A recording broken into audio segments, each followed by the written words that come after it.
Go. Hey guys, and welcome back to another episode of It's About Time! Alright, so listen, for the first time in, 2-3 months, maybe longer? Seems like 2-3 years. That we are back together after I just did a couple, 2 or 3 solo episodes, and we have a special guest today, Drew. Yes, let me introduce him. His name is Toto.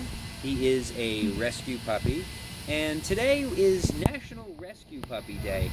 Everybody, if you want to get out there and rescue a puppy, most of these animal shelters actually have return policies on these puppies. So you can try them out to see if they work great in your home. Some do, some don't.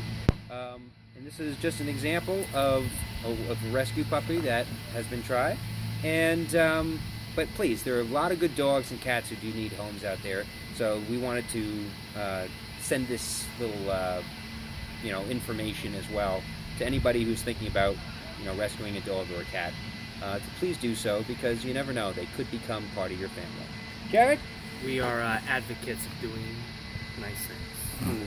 Thank you, darling. Anyway, so today, I hope you guys enjoyed my last few episodes.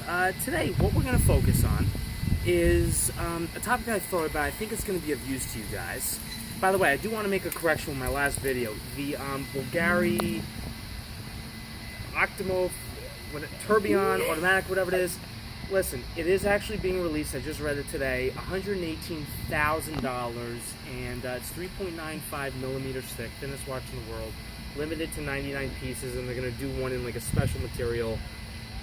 55 hours power reserve. So I could add that to maybe the coolest, but I don't know. We'll see.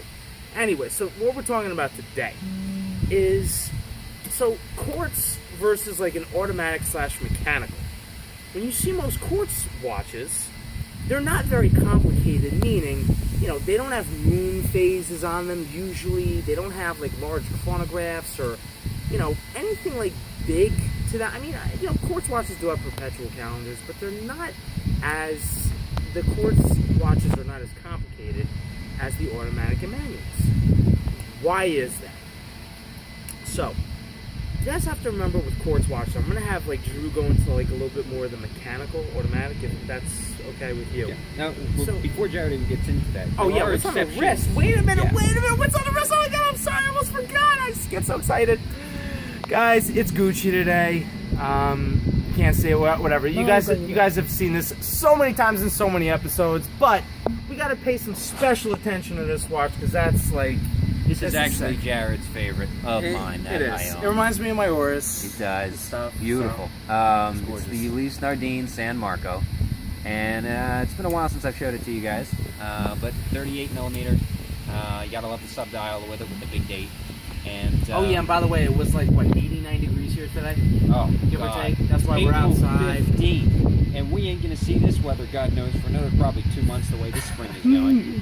And so after 4 nor'easters, 15 days of sub 32 degree temperatures, we finally got an 89 degree day. So we're gonna friggin' enjoy it while we can. And have some pizza too. With adoption puppies, no less. So, anywho, yes, most Quartz watches, as Jared said, do not have a lot of functions or features to them. But the million-dollar question is, why? Well, but there are some that do. And you might say, well, wait a minute, I have a Movado that's a triple date. New ones, no. Not really new ones. More so a lot of them that do... Vintage, no. No, it's more vintage. Yeah, a lot more vintage that does have the old. And so why wouldn't the newer watches today of the Quartz version have a lot of features and the older ones don't? Well, see, why do you think that is? Guys, here's the thing. You have to remember, there was the Quartz crisis of the 70s, and like in the 70s, 80s, even 90s, they were creating a lot more Quartz watches because that's what a lot of people started buying. But then once the mechanical movement started coming back into play, what would you say, like late 90s? Or something like that, mid to late 90s. That's when manufacturers started dialing down back again on Quartz and going, shifting to the mechanical automatics. So with Quartzes, they would have, perpetual calendars, some triple dates, moon phases, and things like that. But again, there's 2 key things that I want to represent on my end with Quartz watches of why they don't do it anymore. Number 1 is because battery life. You guys have to remember that all these complications will take up battery on automatics and mechanicals. It's the motion of your wrist and winding that's going to take care of the power reserve. There's not a battery to wind down over time. So they really don't include complications in there because the batteries would last, what, probably 6 months? That, and we're Maybe just going a to year? get to that. 6 months is the exact time that 6 most months. batteries last in quartz watches. Yeah. And because what they figured out in the not only the Swiss industry but the Japanese and the Chinese industry is the shorter they can make your time frame for the battery, the more money they can get out of you in service repairs. So it does make sense why watches from years ago would last 2-3 years because they were made better. Most of your batteries today, believe it or not, are Renata. Okay, and Renata is... They are the worst in the industry. They're the by worst far. in the industry. Like Energizer or Duracell, but usually Energizer, those are the big ones. Those are probably the best of them all. The big problem, guys, you have to remember, okay, and this is the biggest difference between quartz and automatic or mechanical. The reason why people prefer automatics and mechanicals to quartz, the reason why they last a lifetime and quartz don't, it's because they are mechanical. They have these little springs and bars and pinions and all these little micro parts. And they are complicated. Take a look at a car, right? It's not completely digital. It's not, the trip computer is, but everything else, you need a mechanic to fix it. The reason why cars are so complicated is because there's so many moving parts. There's all these gears and trains that allow the car to accelerate. When you press the gas, it goes through mechanical energy in order to make the car move. Would they be able to do that with like a digital kind of technology? Maybe, but it wouldn't last. Like cars that go on electric, they don't last as long. You need to plug them in and things like that. On gas, they last longer. I like to compare mechanical watches to a bicycle. If you ever watch what bicycles do to really get everything going, like Jared said, it's a bunch of gears that turn. Correct. One turns another. The other goes.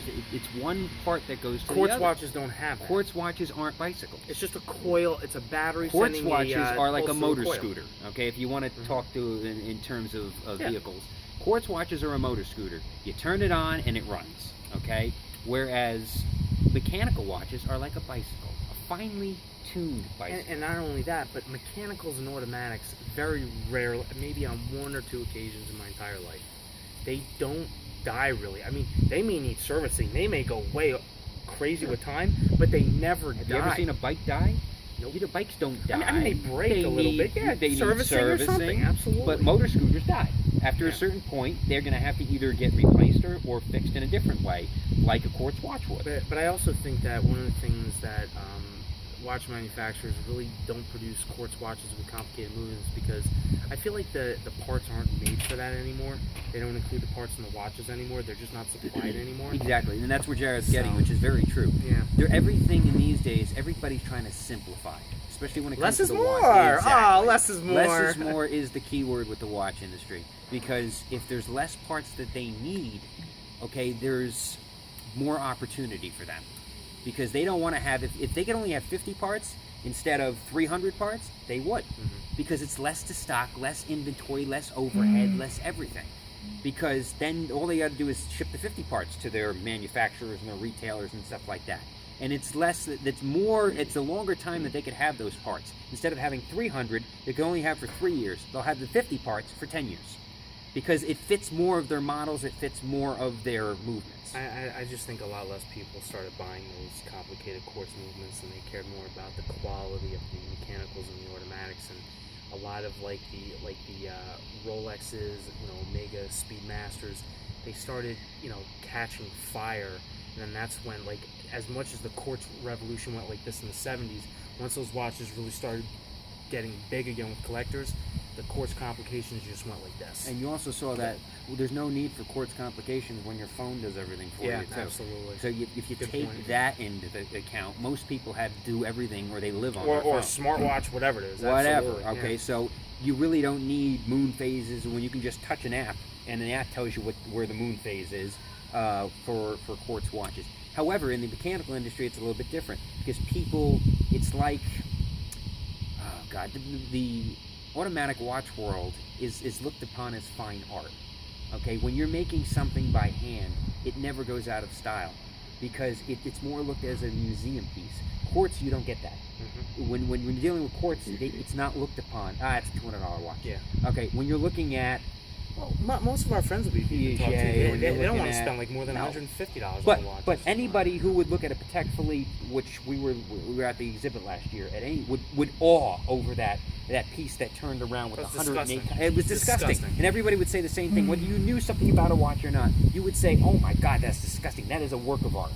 And so, in that respect, automatic watches are always going to have that because it's looked upon differently because it's handmade. Anything that's handmade is always going to look differently than something that can be made by a machine.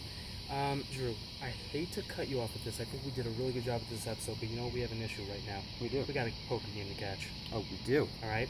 So, guys, listen. Thank you so much for tuning in. Don't forget to like, subscribe, comment, do whatever it is. Send everything in. Yeah. By the way, guys, surprise. We're doing an episode tonight with every single person that we've had on the show so far. You guys are going to see Nishan, you're going to see myself, you're going to see Trippy, you're going to see Drew, you're going to see Dave, you're going to see Steve, all in one episode. We're doing surprise! Drew didn't even know this. He's playing Doing a very poker. special. Totally. I'm playing poker tonight. So guys, Whoa. we'll see you in a few hours on another episode of It's about time.